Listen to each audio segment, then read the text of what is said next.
Yeah, so this happened. But I'm going to try to do the best that I can to do this video and talk to you guys because here we are. And it is kind of difficult to talk. Again, I got the camera front facing. You guys know I have a difficult time with the front facing camera because I don't ever know where to look. But we're going to do this. So if I'm looking here, I'm looking at y'all. If I'm looking everywhere else, I'm looking at myself. So just know that's what we're doing. What is the No Spend 2025 challenge? So the No Spend 2025 challenge is us deciding to spend less, use more of the things we already have, save money or invest the money, or we're going to use it to become debt free. So I'm participating in the No Spend 2025 challenge. And for me, the goal is to become debt free. So I'm going to talk to you about different ways that you can do the No Spend 2025 challenge and what I'm doing and why I'm doing it. We all know I have my book over here with my notes. There are multiple ways that you can do the No Spend 2025 challenge. So you can just wing it, do what you want to do it how you want to do it. But the ultimate goal is to spend less and save more and to not be as much of a consumer as we are. Or you can have a plan, which is my preferred method. I love to have a plan, sit down, write that out, think about how I want to execute this thing. Or you can decide as you go, kind of like a combination of both. There's two different types that after I've been researching that I kind of like. So there's multiple ways you can do this and you can do it any kind of way you want to. But for me, there were two in particular that really stood out to me. There was the month by month challenge where people are switching up the things that they're not buying each month or how they're going to do it each month. So it's kind of like you get a change. You're not stuck to the same process. Or you could just have a whole plan that lays out how you want to do it. So for me, I'm going to do kind of like the whole year, different things, whole plan. But some of the things that I've been seeing out there when I've been doing my research on how people are doing the No Spend 2025 challenge is this is the month by month one I've been seeing, kind of like a combination of everybody's that I've seen. So with the month by month challenge, you can focus on what you're not spending your money on each month. So for example, there are a lot of people out there, and you can switch this up however you want to. So there's a lot of people out there that for the month of January, they're not going to eat outside of their home. So they're not going to do any restaurant food, which is going to save them a lot of money. So they're only going to eat what they cook inside their home. February, they're not going to be buying shoes, no new shoes. March, no spending on entertainment. So anything that you do outside of your home that's entertainment has to be free. And in my city, there's a lot of free things to do. So go Google free events or free entertainment for your city and you can find a whole lot of stuff. Or even certain things like the zoo or the museum or the art museum, they will offer free days. So then you can do it on those days. April, people are DIYing all of the things that they need within reason, right? You're not going to go out there and make you some new brakes, you know? So if your car needs new brakes, get new brakes, but kind of do some research on who has a better deal on brakes, basically. And then May, some people are not spending on anything. So anything that they need, they're not buying the whole month of May. If they have it, they'll use it. If there's things that they can kind of go a month without, they're doing that. So then in June, I've seen that some people are not buying any new clothes. So again, this is the month by month. So in each month, you're switching how you're doing it and the things you're not spending on. And in July, you can do no coffee shops.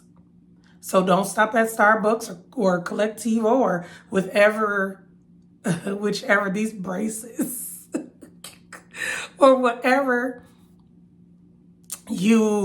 wherever you get your coffee. Oh, or it can be like no smoothies, because I love smoothies. But for the most part, I make my smoothies at home. It's kind of like a treat if I go get smoothies outside of the home. And then August, people are doing no impulse buys. So, you'll see things or commercials for stuff, and then you'll just go buy it. They're not doing that. In September, it's a no-spend month where you're only buying essentials. So you run out of toothpaste. You got to have toothpaste. So go buy you some toothpaste. But that's an essential. That's something that's mandatory. Unless you want to DIY your own toothpaste. That's a good one. So you got some baking soda, some coconut oil, and some activated charcoal just in your house. Mix them all together. Make your own toothpaste. October, you could do a 31-day savings challenge where you pick an amount, and every day for 31 days, you put that amount of money into your account. And then in December, it's kind of like empty out your cabinets month. So everything you have in your cabinets or your pantry, you can cook all of the stuff that you already have in your home, because we got stuff in our cabinets that we haven't used in months or we haven't seen in months. So use that stuff to make you some meals. My plan will go the whole year. So the things that I list off that I'm doing are things that I'm doing from January all the way to December 31st. So we're already into January. I've already started a lot of these things, but I just wanted to kind of lay out how I'm doing it. So I will not be going out to eat. So I don't really eat fast food, but every once in a while I might stop at a place like Cane's or Chipotle or something like that. I consider those fast food, or I might go to like a steakhouse. But for this year, I'm challenging myself to not do any of that, which, yes, is going to be difficult, especially because there's a lot of people that I love that like to go to restaurants and celebrate their birthdays. But for me, I'm going to not be eating outside of my house, and that's going to be a challenge. But the thing is, the sacrifices that we make are always worth it when we reach our goal. So for me, let me talk a little bit about the why I'm doing this.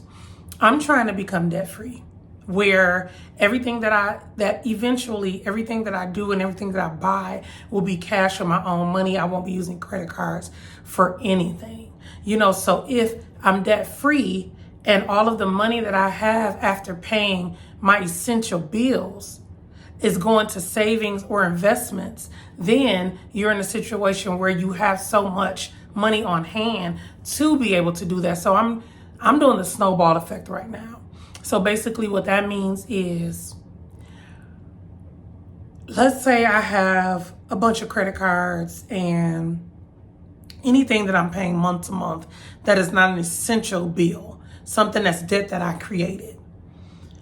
I'm taking the one with the smallest balance and I'm paying that one off first. So any money that I have that is not going to bills is going to that smallest balance. So there's really no such thing as extra money when you're trying to become debt free. So the stuff that we look at as extra money is money that I'll be using to pay my monthly bill in excess of what the balance is, what the minimum balance is, So let's say, for instance, I have a credit card that I have out there that right now outstanding balance is $200. My monthly payment is $25 a month. So if I have like money that is not being used towards anything after all of my bills are being paid, I'm not going to just pay the minimum $25 a month. I'm going to take all of that money and put it with the $25 a month to pay it. So then when that low credit card balance is paid, so when the credit card with the $200 balance is paid in full, now what we do is we take all that money that we were paying every month on that card and we're putting it on the one with the next balance. So let's say you have one with a $500 balance. So let's say you got all the way up to $75 a month on that card to get it paid off. So now the credit card with the $500 balance has a monthly payment of $50. So now we're going to take that $75 and we're going to put it with the $50. And we're going to be paying the $125 each month. And any little money we have after paying our bills, whether it's $1, $2, 50 cents, all of that is going to be allocated to pay that one off. And so we keep doing that. And then with the next card, we take that chunk of money, put it on there with that balance, with that minimum amount. So it's kind of like the snowball effect. And I hope I'm explaining it to where you guys understand. But if you don't, go ahead and leave a comment and let me know how I can do a better job of explaining that. But that's a great method to become debt free. And so I'm doing that because I want to pay my house off in 15 years. So I'm 2 years into paying my house off early. So anytime I have money that's not being allocated to bills, whether it's $1.50, I've done that. I have added $1.50 to principal of my house because I'm doing everything I can to pay this house off early. But I'm making an extra payment every year. So whatever my monthly payment is on my house, I'm taking that amount worth of money in 1 year, whether I'm dividing it into small payments or I'm doing it in one big chunk. Every year I'm making one extra payment. So I'm making 13 payments a year instead of 12. And that 13th payment, all of that is going to principal. So I break it up into small increments throughout the whole year so it's not so overwhelming. But it's amounting to one extra payment a year, and that money is all going to principal. So let's get back to my no spend 2025 challenge and how I'm doing it. We already stated that I'm not eating outside of my house.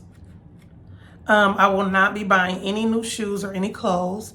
I have a lot of clothes and a lot of shoes. I'm only going to be wearing the things that I already have in my closet. I am doing the snowball method of paying off my debt, like I just discussed. I will be paying myself first with every paycheck, meaning putting that money into my high yield savings account. I will not be using my credit cards at all. I know that's hard, and I know it's easier said than done because it's so easy to whip out that credit card, but I'm not doing it. If I don't have it in my checking account to pay for it, then I won't be buying it. How I'm going to help myself accomplish that goal is by turning off my credit cards. I'm not canceling them because I need that for my debt to income ratio. I'm just turning them off. So you go into your app, hit a button, and it turns your credit cards off so you can't, when you swipe it, it declines the payment. All of my entertainment outside of my house will be free. I'm not going to any coffee shops or any smoothie shops. If I want coffee or smoothies, I'm going to make them at home. No retail therapy. And that's a big one for me because when I feel away or I'm in my feelings or I'm sad or anything like that, going out and buying something, anything, makes me feel so much better. Typically, when I'm doing retail therapy, it's always going to be a skincare product or like lip gloss for some reason. I have amounted so much lip gloss that it's not even funny. I was just looking through my makeup bag today and I have so much lip gloss that I haven't used. So much Fenty lip gloss that I bought and never used. I'm going to be using all of that. So maybe when I feel the need to do an impulse buy, I'll just go dig in my makeup bag and use the lip glosses I already have. No impulse buying. Somebody needs to hold my hand when I say this, because this one's going to hurt. I won't be taking any trips in 2025. For everybody out there who knows me personally, or if you follow me on social media and you know anything about me,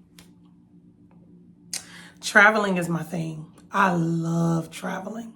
So not going on any trips is going to hurt bad. Oh, that's going to hurt bad. That's the biggest sacrifice I'm making.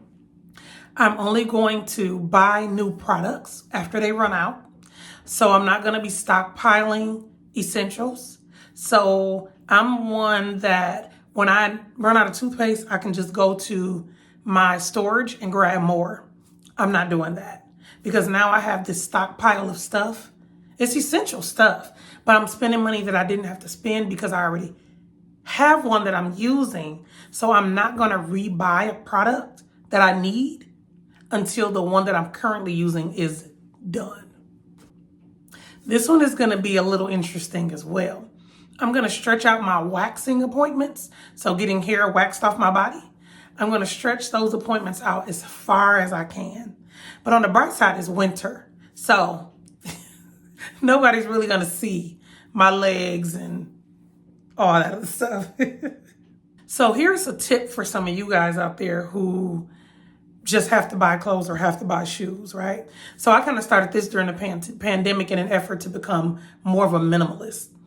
I stopped just buying clothes randomly when I already have all this stuff. So one of the rules that I had created for myself, which might help you, is I don't buy any item of clothing or shoes unless I donate one or throw one away.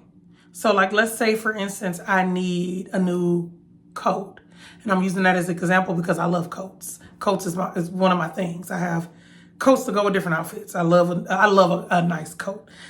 For me, the coat is always the star of the show, honey. So if I need a new coat, I have to either donate a coat I already have or throw away a coat that's old to make room for the new coat. So it's kind of like, I hate having a lot of stuff and a lot of clutter. I like things to be more streamlined and organized. And so I kind of came up with that idea to become more of a minimalist. So I'm just not having stuff on top of stuff on top of stuff, because I hate that. I'm like the queen of throwing stuff away because I like to be organized. Those are all the things that I'm doing. I'm nervous, but I'm excited at the same time because I'm a very fiscally responsible person. Some of y'all might not know this about me, but my career, I'm an accountant. That's what my degrees, my educational background, and my experience are in. So I'm an accountant. So I'm very fiscally responsible, and I'm really good with money. And I want that to be reflected in my debt to income ratio. So the goal is to first pay off all of my debt. Then after that, I'm going to be going towards my savings goals. So I have different increments of goals. And if you guys want me to make a video about what my savings goals are and how I'm reaching those, let me know in the comments and I'll make that video as well. But then after that, I'm going to start to invest my money. So I'm trying to be financially set and financially stable and financially wealthy, especially when I retire. When I retire, I don't want to work. I don't want to work part-time. I don't want to work full-time. I want to be out here living my best life, traveling and having the money to do it. And I don't want to be balling on the budget. Even though I live on a tight budget. But when I get retired, I just want to be out here.